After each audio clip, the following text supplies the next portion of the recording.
ఏపీలో చలి పంజా విసురుతుంది. ఏజెన్సీ ప్రాంతాలను భయపెట్టిస్తుంది. ఉదయం 9 గంటల వరకు బయటకు రావాలంటేనే బెంబెలెత్తుతున్నారు.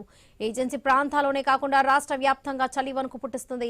ఉత్తర కోస్తా ప్రాంతంలో చలి తీవ్రత ఎక్కువగా ఉంది. ఈ సీజన్లో అత్యల్పంగా అల్లూరి జిల్లా దట్టపాలెం వద్ద 3.6 డిగ్రీల కనిష్ట ఉష్ణోగ్రత నమోదైంది. మిగిలిన ప్రాంతాల్లో కూడా ఉష్ణోగ్రతలు 3 నుండి 4 డిగ్రీల మేర తగ్గాయి. ఈ నెల 13 వరకు చలి మరింత పెరిగే అవకాశం ఉందని వాతావరణ శాఖ తెలిపింది.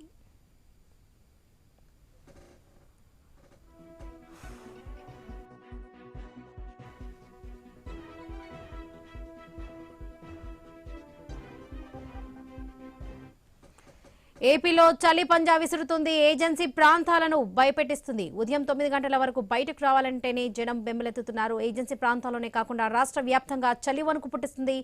రైట్, ఇదే విషయానికి సంబంధించి పూర్తి అప్డేట్స్ మా ప్రతినిధి రాజు అందిస్తారు. రాజు, గుడ్ మార్నింగ్ లక్ష్మి. ఏదైతే ఏజెన్సీ ప్రాంతాల్లో సాధారణంగా నవంబరు, డిసెంబరు, జనవరి వరకు కూడా ఉష్ణోగ్రతలు అయితే పడిపోతున్న పరిస్థితి కనిపిస్తుంది. అయితే గతంతో పోల్చుకుంటే ఈసారి ఉష్ణోగ్రతలు మరింత పడిపోతున్న పరిస్థితి అయితే ఏజెన్సీలో కనిపిస్తుంది. ముఖ్యంగా చూసుకుంటే ఉత్తరాంధ్రలో ఎక్కువగా ఏజెన్సీ ప్రాంతాలు ఉన్నాయి.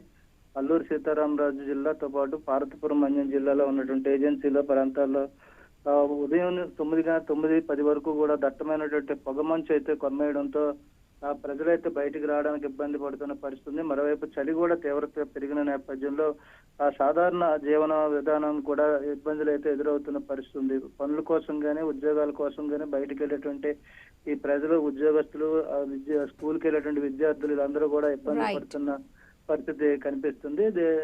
సాధారణంగా గతంతో పోల్చుకుంటే అల్లూరు సీతారామరాజు జిల్లాలో అయితే ఉష్ణోగ్రతలు మరింత పడిపోతున్న పరిస్థితి కనిపిస్తుంది వాళ్ళకి. రైట్ రైట్ రాజు.